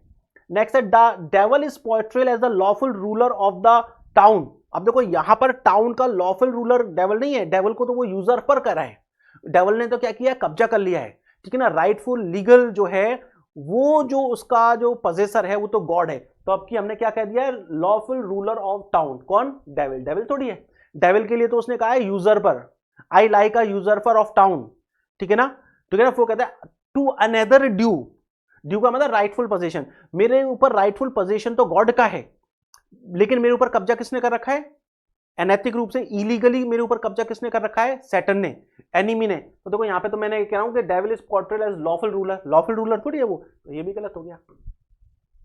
The sestet strictly follows the traditional Petrarchan pattern। तो इन सब चीजों को मैं आपको बहुत ज्यादा डिटेल में बताया थी ना, तो आपको ध्यान रखना है कि इन चीजों पे फोकस करना है किस तरीके से, है ना। तो मैंने कहा कि द सेस्टेट, अब देखो हमने कहा कि जो जॉन डन का बेटर माय हार्ट 3% गॉड है, उसकी जो यदि हम देखें पैटर्न, तो यदि उसके शुरू के ऑक्टेव है उसकी राइम स्कीम तो ए बी बी है, वो तो जो है आपके पेट्रार्कन पैटर्न को फॉलो करती है। लेकिन जो सेस्टेट पार्ट है वो पेट्रार्कन पैटर्न को फॉलो नहीं करता। देखो पेट्रार्कन सोनेट जो है उसके सेस्टेट की राइम स्कीम में वेरिएशन होते हैं, ये बात सही है, ठीक है ना। सीडीसी हो सकती है, सीडीई हो सकती है, सीडी हो सकती है, और भी इसके अलावा वेरिएशन हो सकते हैं। There may be possible different types of variation in sestet. Sestet में बहुत सारे वेरिएशन हो सकते हैं, except rhyming couplet, rhyming couplet नहीं होना चाहिए। और यदि कोई वेरिएशन है कोई दिक्कत नहीं, आपने एबीबीए मेंटेन कर लिया, फिर उसके बाद सेस्टेट में आप चाहो तो सीडीसी कर लो, सीडी कर लो, सीडी कर लो, और इसके अलावा और वेरिएशन भी हो सकते हैं। उसमें क्लियर लिखा हुआ है एक्सेप्ट राइमिंग कपलेट, क्या नहीं होना चाहिए, except rhyming couplet, rhyming couplet नहीं होना चाहिए। जबकि यहां पर जो राइम स्कीम है इसके अंदर उसमें राइमिंग कपलेट है। जब राइमिंग कपलेट है इसका मतलब स्ट्रिक्टली जो है पेट्रार्कन पैटर्न को फॉलो नहीं किया, तो ये भी गलत हो गया। In the first quarter the poet uses metallurgical language. Metallurgical language का मतलब होता है language related to metal making. Metallurgical का मतलब क्या होता है, language related to metal making, metal making से रिलेटेड भाषा का प्रयोग करना। तो देखो इसमें फर्स्ट जब हम क्वाड्रेंट पढ़ते हैं तो उसमें गॉड जो है उसको एज अ टिंकर यूज किया गया है, और जो पोइट है वो अपने आप को एक वेसल करता है कि किस तरीके से टिंकर जो है वो क्या करता है, ब्रेक करता है, वो सॉरी टिंकर जो क्या करता है शुरू में हल्का हल्का सा टैपिंग करता है, ठक ठक ठक, ठीक है ना, नॉक करता है, नॉक करने के बाद वो धीरे धीरे से क्या करता है, ब्रीद करता है, ठीक है ना, और फिर उसके बाद उसको चमकाता है। तो ये मेटालर्जिकल लैंग्वेज का यूज हो रहा है, तो बिल्कुल सही है, मेटालर्जिकल लैंग्वेज का यूज हो रहा है to convey spiritual purification through force. ये किस तरीके से स्पिरिचुअल प्यूरिफिकेशन होगा, ठीक है ना, तो ये बात बिल्कुल सही है, तो ये सही है। द फर्स्ट क्वाड्रेंट, पहले क्वाड्रेंट में God is depicted as a tinker, बिल्कुल सही है। फर्स्ट क्वाड्रेंट में गॉड को किसकी तरह प्रेजेंट किया गया, टिंकर की तरह। मैंने अभी आपको बताया गॉड टिंकर, और पोइट जो है क्या हो गया, एक vessel. In the second part में गॉड को जो है यूजर पर यूज किया गया है। Third quadrant as a lover, देखो थर्ड क्वाड्रेंट में गॉड एक लवर है, ठीक है ना, और गॉड जो है उसको ये बताया गया कि गॉड एक लवर है। अब मुझे बताओ इसमें गॉड को यूजर पर बताया है क्या, कब्जा करने वाला बताया है क्या, किसको बताया है, यूजर पर, तो किसको बताया, सैटर्न को। गॉड तो उसका लीगल जो है पजेसर है, गॉड तो कौन है, God is a legal possessor, God तो लीगल पजेसर है, यूजर पर थोड़ी है, यूजर पर तो कौन है, गॉड का एनिमी। तो ये स्टेटमेंट क्या हो गया आपका, गलत हो गया, ठीक है। हमें क्या पूछा है, आप देखो हम क्वेश्चन जाते हैं और क्वेश्चन पूछते हैं, हमें क्या पूछा गया है, करेक्ट। तो करेक्ट कौन सा है, 1 करेक्ट है और 5 करेक्ट है, 1 और 5 करेक्ट है। तो देखो इसमें 1 और 5 कहां है, 1 एंड 5 करेक्ट, 2 3 4 और 6 ये इनकरेक्ट। तो ये वाला सी स्टेटमेंट हो गया, ठीक है। आगे देखो, which of the following statements about the publication, sectioning, numbering of John Donne's sonnet better my heart 3% God। तो इसके ऊपर मैंने पूरा का पूरा आपको सारी की सारी जो ओरिजिनल बुक्स हैं उनसे रेफरेंस बताया था कि इस बुक में ये है, इसकी जो ओरिजिनल जो बुक्स पब्लिश हुई थी उनसे, ठीक है ना। तो आपको पूरा का पूरा डिटेल बताया था, उन्हीं पर ये क्वेश्चन पूछा गया है, तो बहुत ही आसानी से आप इसका आंसर दे सकते हो। देखो सबसे पहले मैंने कहा था हमें क्या करना है कि ये पब्लिकेशन, सेक्शन, नंबर, मैं चाहता तो इसके ऊपर 10 क्वेश्चन बना सकता था, ठीक है ना, क्वेश्चन की संख्या हो जाती 10, है ना। लेकिन मैं चाहता हूं कि बच्चों की इस तरीके से एक्सरसाइज हो जैसा एग्जाम में जो है क्वेश्चन का आरपीएससी जो है कितना भी आगे बढ़ के करे तो वो आपसे पीछे ही रहेगी आरपीएससी, ठीक है ना, इंग्लिश में, ठीक है। देखो in 1633 edition the sonnet batter my heart 3% God. देखो शेक्सपियर सॉरी जॉन डन के सोनेट्स का 1633 में एडिशन आया था, ठीक है ना, और एडिशन जो है वो उसमें उसका जो एक्चुअली जो टाइटल था वो था कि जॉन डन्स सोनेट विथ एलिजी, इस तरीके से। मैं आपको एग्जैक्ट टाइटल बता देता हूँ, ठीक है ना। उसका टाइटल था, let me give the name, उसका जो एग्जैक्ट टाइटल जो था, हाँ उसका टाइटल था poems by JD with elegies on the author's death, ठीक है ना। मैंने आपको सारा के सारा नोट्स में दे रखा है, पहले बताया भी था। तो इसका जो टाइटल था 1633 में जो पोएम उसकी जो बुक आई थी उस बुक का टाइटल था poems by JD elegies on author's death, ठीक है। अब देखो वो तो ठीक है, अभी हम बात कर लेंगे, ठीक है ना। उसका जो मैं एक बार लिख देता हूं, उसका टाइटल था poems by JD, poems by JD. JD का मतलब यहां क्या है, जेडी का मतलब है John Donne with elegies on author's death, with elegies on author's death, ठीक है। ये 1633 में इस नाम से ये जो है बुक पब्लिश हुई थी, ठीक है। अब देखो क्या कह रहा है उसमें, इन 1633 एडिशन, इसके और भी बाद में एडिशन आए, तो सबसे पहला एडिशन 1633 में आया, ठीक है। Sonnet batter my heart 3% God appears in the section title divine meditation. देखो ये सोनेट डिवाइन मेडिटेशन टाइटल में पब्लिश हुआ, लेकिन डिवाइन मेडिटेशन जो सेक्शन है वो बाद में ऐड हुआ। 1633 में जो सेक्शन था उसका नाम डिवाइन मेडिटेशन नहीं था, उस सेक्शन का नाम था होली सोनेट्स। क्या था, होली सोनेट्स था। डिवाइन मेडिटेशन बाद में सेक्शन का नाम लिखा गया, बाद के कई एडिशन में उसमें डिवाइन मेडिटेशन दिया गया, सेक्शन का नाम होली सोनेट्स दिया गया। 1633 का जो ओरिजिनल जो एडिशन था उसमें क्या नाम था, उसमें होली सोनेट था। इसका मतलब ये बात गलत होगी, ये बात तो सही है। 1633 के एडिशन जो है बेटर माई हार्ट 3% गॉड, ये ठीक है। 1633 में एडिशन में जो है ये सोनेट था, लेकिन उसमें जो सेक्शन बने हुए हैं बहुत सारे से, एक एलिजी का सेक्शन बना हुआ है, एक सैटायर का सेक्शन बना हुआ है, ठीक है ना। इस तरीके से बहुत सारे सेक्शन बने हुए हैं जॉन डन की पोएम्स के। तो एक सेक्शन जो है उसका नाम है होली सोनेट्स, और उस होली सोनेट्स वाले सेक्शन में जो है 12 सोनेट्स है। उस वक्त 12 ही थे, आज के टाइम पर 19 है, ठीक है ना। तो ये वाला गलत हो गया। In 1635 edition the poem is place under the heading my sonnets, holy sonnets, बिल्कुल सही है। 1635 में जो इसका सेकंड एडिशन आया उसमें ये सेक्शन क्रिएट किया गया, सॉरी 1635 का जो एडिशन था उसमें जो है होली सोनेट्स क्रिएट किया गया, ये भी सही है, इसमें भी था, ठीक है ना। इस डिवाइन मेडिटेशन तो बाद के एडिटर्स में आया, तो यहां तक तो बात सही है कि सेकंड एडिशन में भी क्या है, इस सोनेट को होली सोनेट्स वाले सेक्शन में रखा गया, ठीक है, इसमें कोई दिक्कत नहीं।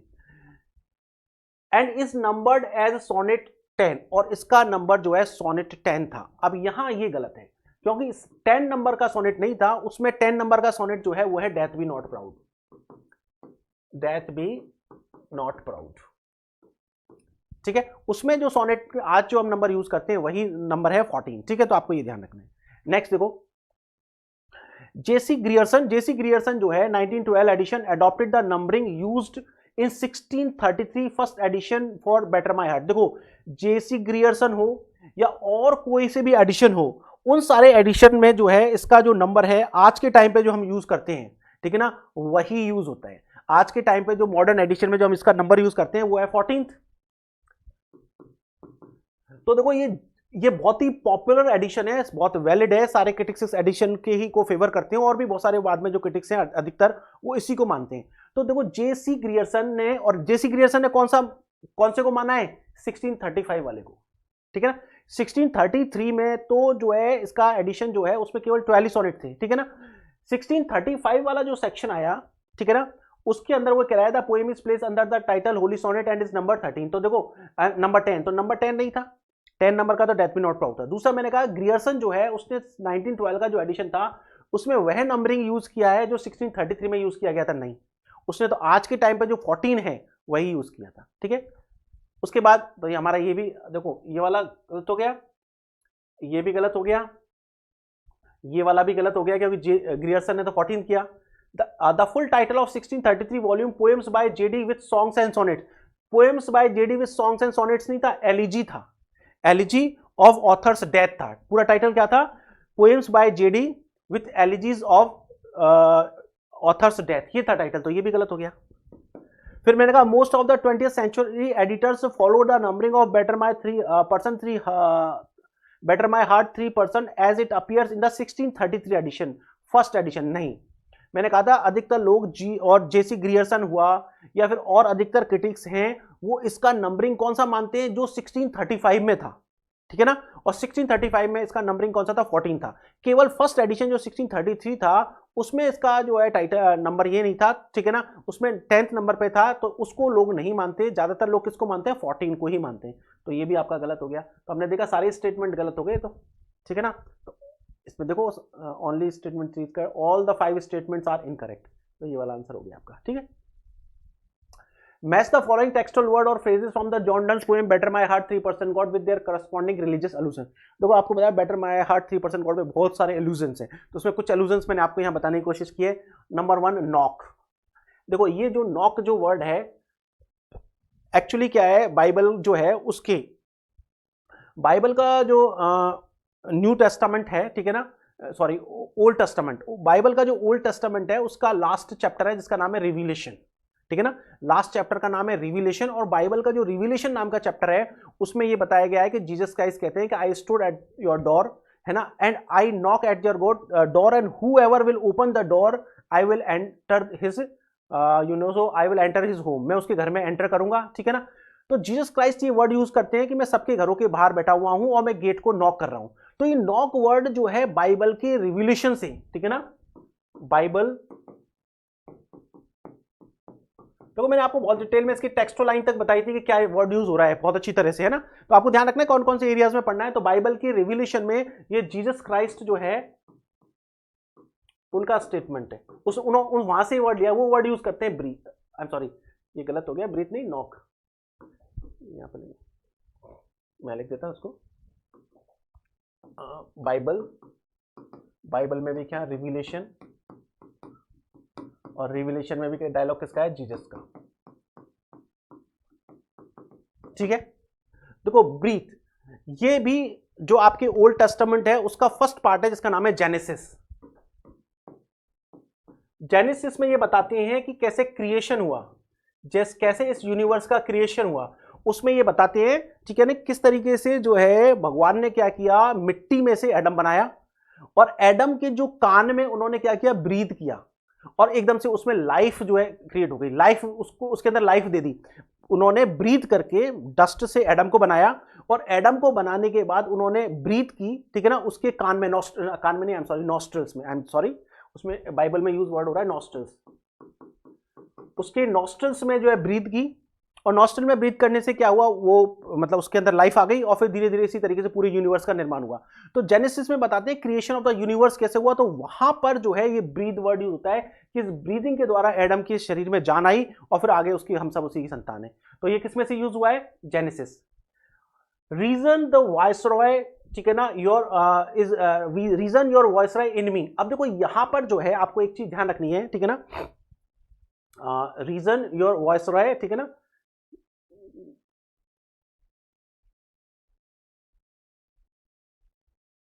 हाँ देखो, रीजन योर वायसरॉय इन मी, देखो एक सेंट हुए जिनका नाम है ऑगस्टीन। सेंट ऑगस्टीन ने कहा है कि वी ह्यूमन बीइंग, ठीक है ना, सिन इज इनबाइब्ड इन आवर ब्लड, सिन हमारे ब्लड में ही इनबाइब्ड है और वो सिन जो है हमारे ब्लड में किस वजह से है, due to our forefathers, हमारे फोर फादर्स की वजह से। हमारे फोर फादर्स कौन है, एडम और ईव। एडम और ईव ने जो फ्रूट खाया उसकी वजह से जो पाप किया, इसकी वजह से वो सिन हमारे ब्लड में है और इसलिए हमें जो है किसी भी तरीके से जो है इस पाप से मुक्त नहीं हो सकते, केवल गॉड की ग्रेस ही हमें पाप से मुक्त कर सकती है, ठीक है। गॉड की जो विल, गॉड की विल जो है वो हमारे अंदर बॉडी के अंदर रीजन की तरह है, गॉड का रिप्रेजेंटेटिव है, ठीक है ना, लेकिन वो हमारे अंदर वीक पड़ चुका है। क्यों, क्योंकि हमारे ब्लड के अंदर भगवान की इच्छा, भगवान का रीजन हमारे अंदर है, लेकिन इनबॉर्न हम क्या है, पापी हैं, ठीक है ना, क्योंकि हमारी जनरेशन, हमारे पूर्वजों का पाप का खून हमारे अंदर है, इसलिए जो है हम क्या है, उस रीजन की बात नहीं मानते। ये कहा है सेंट ऑगस्टीन ने, ठीक है ना। तो देखो सेंट ऑगस्टीन ने कहा ऐसा, ठीक है। उसके अलावा break, blow, burn and make new, इससे देखो ये एक्चुअली क्या है, इसकी थ्योरी है किसकी, Calvinist theory of total depravity. Calvinist theory of total depravity ये कहती है कि nobody can save us, only God's power can transform us. देखो ये जो कैल्विनिस्ट थ्योरी है ऑफ टोटल डिप्रेविटी, वो ये कहती है कि nobody can save us, our deeds can't save us, हमारे अच्छे कार्य हमें नहीं बचा सकते, only God's power can transform us, केवल भगवान अपनी शक्ति का यूज करे तभी हम जो है, भगवान क्या करे, हमें हमारे को क्या करे, ब्रेक करे, भगवान हमको क्या करे, ब्लो करे, भगवान हमको बर्न करे, मतलब हमारे ऊपर जो है वायलेंट चीजों का यूज करे, तभी हम जो है क्या कर सकते हैं, तभी हम इससे बच सकते हैं। तो ये break, blow, burn and make me new, ये कहां से लिया गया है, ये कैल्विनिस्ट थियरी से लिया गया है, ठीक है ना, Calvinist theory of total depravity. तो आप देख लो, ये मिला लो इनको, ठीक है ना। फर्स्ट का क्या हो गया, देखो अब आप मिला लेना, देखो ये मैंने आपको सारे बता दिया, आप चेक कर लेना। फर्स्ट जो है 4 है और सेकंड जो है C है, ठीक है ना। तो देख लो इसमें कहां पर है, फर्स्ट का 4, सेकंड का C, थर्ड का B और फोर्थ का E हो गया, ठीक है। मैंने वही समझा दिया आपको, है ना। आगे देखो, in Jordan's poem Better My Heart 3% God poet says that God has used gentle methods to repair and awaken soul, which of the following represent those gentle methods। वो कह रहा है कि भगवान जो है मेरे को ट्रांसफॉर्म करने के लिए जेंटल मेथड यूज कर रहा है, ठीक है ना। अभी मैंने बताया था नॉक, जो मैंने आपको बताया था किससे लिया गया है, नॉक, ये जो है आपके रिविलेशन से लिया गया है, बाइबल का जो न्यू टेस्टामेंट है उसकी लास्ट बुक जो है रिविलेशन से लिया गया है। नॉक वो कह रहा है नॉक करो, ठीक है ना। फिर उसके बाद वो कह रहा है कि नॉक करने के बाद ब्रीद करो, ठीक है ना। ब्रीथ मैंने आपको बताया था, ब्रीथ किस में से लिया गया है, ये किस में से लिया गया है, ये भी बाइबल में से लिया है, जेनेसिस में, ठीक है ना। नॉक, ब्रीथ और फिर शाइन, ये 3 वर्ड उसने यूज किए थे। तो वो कह रहा है जेंटल मेथड कौन कौन से, अब हमारे को ध्यान रखना है कौन से मेथड की बात कर रहा है, जेंटल की, वायलेंट की नहीं। तो देख लो, नॉक, ब्रीथ एंड शाइन। अब यदि आपसे कह लिया जाए वायलेंट मेथड कौन से यूज कर रहा है, तो इसके अगेंस्ट देखो, नॉक की जगह उसने वहां पर क्या किया है, ब्रेक किया है, ठीक है। ब्रीथ की जगह उसको क्या किया है, ब्लो किया है, और शाइन की जगह क्या किया है, बर्न किया है। तो ये हो गया वायलेंट मेथड, ये आपको वायलेंट मेथड है। तो दोनों ध्यान रखना, आपको हो सकता है एग्जाम में वायलेंट पूछ जाए या फिर ये मॉडेस्ट जेंटल मेथड पूछ जाए, कोई सा पूछ सकते हैं, वो एग्जामिनर पर डिपेंड करता है। Who called John Donne the universal मोनक ऑफ विट। देखो जॉन डन को यूनिवर्सल मोनक ऑफ विट किसे कहते हैं, देखो टॉमस केरी ने CAREW, इसके प्रोनाउंसिएशन केरी भी है और केरू भी है। तो टॉमस केरी ने जो है जॉन डन के ऊपर एक एलिजी लिखी है और उस एलिजी में उसने ये वर्ड यूज किया है यूनिवर्सल मोनक ऑफ विट, ठीक है ना, यूनिवर्सल मोनक ऑफ विट। ये तो किसने कहा है? टॉमस केरी ने। ध्यान रखना, इसके अलावा जो एक कंटेम्प्रेरी सॉरी कह सकते हैं, हाँ, कंटेम्प्रेरी राइटर है जिसका नाम है लीशमन, ठीक है ना, उसने एक बुक भी लिखी है द मोनार्क ऑफ विट। ये भी आपको ध्यान रखना, मैं सारा आपको डिटेल में बताया था सारा किस तरीके से एलिजीज में, तो फिर भी आपको ध्यान रखना है कि इन चीजों को आपको पढ़ लेना है, ठीक है ना, क्योंकि आपको इस पर क्वेश्चन पूछ सकते हैं। अब विट, अब आप सोचोगे कि एक क्वेश्चन मैंने जो है राइटर पे पूछा है, क्यों पूछा है, इसका सब चीज का सिग्निफिकेंस है।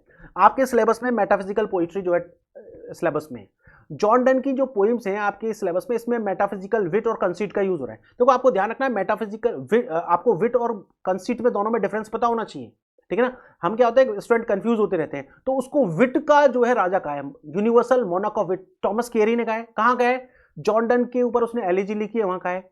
और अभी जो कंटेम्प्रेरी राइटर, ब्रिटिश राइटर है जिसका नाम है लीशमन, उसने भी एक बुक लिखी है जिसका नाम है द मोनक ऑफ विट। उस मोनक ऑफ विट का टाइटल कहां से लिया है? टॉमस केरी से। टॉमस केरी ने जॉन डन को क्या कहा है? मोनक ऑफ विट, क्योंकि उसकी हर पोएम जो है उसमें विट का यूज करता है, क्योंकि मेटाफिजिकल पोएट्री का कैरेक्टरिस्टिक ही होता है विट का यूज करना, ठीक है ना, कंसीट का यूज करना। तो विट और आपको कंसीट में डिफरेंस नजर होना चाहिए, दोनों एक जैसी होती हैं। विट का मतलब तो हो गया कि आपका इंटेलिजेंस, ठीक है ना, इंटेलिजेंट किसका? कि आप क्विक परसेप्शन कर सकते हो, किसी भी चीज को परसेप्शन कर सकते हो, ठीक है ना, आपका शार्प परसेप्शन, ठीक है ना, intelligence by which you can do sharp perception. आपका जो इंटेलिजेंस है जिससे आप शार्प परसेप्शन कर सकते हो। और शार्प परसेप्शन कैसा? कि अलग अलग चीजों में आप डिफरेंस प्राप्त कर सकते हो, अलग अलग चीजों में डिफरेंस क्रिएट कर सकते हो, अलग अलग डिफरेंट चीजों में सिमिलरिटी ढूंढ सकते हो। इस तरीके का जो आपका इंटेलिजेंस है वो तो है क्विक। और ये अलग अलग चीजों के बीच में जो कंपैरिजन होता है इसे कहते हैं कंसीट। तो समझ में आया? आपका वो इंटेलिजेंस, आपका वो परसेप्शन जो बिल्कुल अलग अलग चीजों में कंपैरिजन ढूंढ सके, वो इंटेलिजेंस, वो आपका परसेप्शन, वो तो विट कहलाता है। और ये जो अलग अलग चीजों के बीच में जो कंपैरिजन है ये कंसीट कहलाता है, इसी को आप मेटाफिजिकल कंसीट कह देते हो, ठीक है ना। तो इस तरीके से 6 क्वेश्चन ये आपके इसके हो गए। फिर उसके बाद आगे 6 क्वेश्चन फिर इसके हैं, तो हम एक क्लास में इन सारों को सॉल्व नहीं कर सकते, ठीक है ना। फिर भी हम कोशिश करेंगे कि इसको थोड़ा सा इस तरीके से करें कि एक क्लास में एक पेपर सोल्यूशन हो जाए, नहीं तो 2 क्लास में कर देंगे, ठीक है ना। तो ये मैंने आपको बताया, और आप में से जो भी बच्चा इंटरेस्टेड हो तो आप लोग इस टेस्ट सीरीज को ज्वाइन कर सकते हैं, और आपको ये भी पता लग जाएगा किस तरीके से प्रिपरेशन कर रहे हैं। और आप लिंगा फ्रैंका ऐप डाउनलोड कर सकते हैं, वहां मैंने आपको एक एक सोर्स में 10-10, 12-12 क्लासेस जो है डेमो की दे रखी है, आपको पता लग जाएगा। ऐसा ना हो कि आपको पता लगे जब तक बहुत देर हो जाए, है ना। Thank you very much. और आप चाहें तो देखो, जिस किसी भी बच्चे को यदि हमारे इससे कोर्स से या टेस्ट सीरीज से जुड़ना है तो ये नंबर है 8000166081 पे नंबर कॉन्टेक्ट कर सकते हैं। ये जो है लिंगा फ्रैंका ऐप जो है डाउनलोड कर सकते हैं, ठीक है ना। और आप लिंगा फ्रैंका डाउनलोड कर लें, आपको यदि आप देखो इससे आप डिसीजन लेने में आपको सुविधा होगी। मैं नहीं कह रहा कि आप मैं जो कह रहा हूं उस पर ट्रस्ट करें, ठीक है ना। आप आराम से ऐप डाउनलोड करें, वहां क्लासेस देखें, डेमो क्लासेस देखें। डेमो क्लासेस में आप आराम से आपको एक एक कोर्स में 10 से 15 डेमो क्लासेस मिलेंगी, हर सेक्शन की आप देख लें, क्योंकि इतने तो आप समझदार होते हैं कि आप कहीं भी और भी जगह देखें, फिर यहाँ पर देखें, आपको जैसा लगे बेटर लगे। हो सकता है कि आप सही समय पर डिसीजन ले लें तो आप एक ही बार एग्जाम में क्वालिफाई हो सके, है ना। Okay, thank you.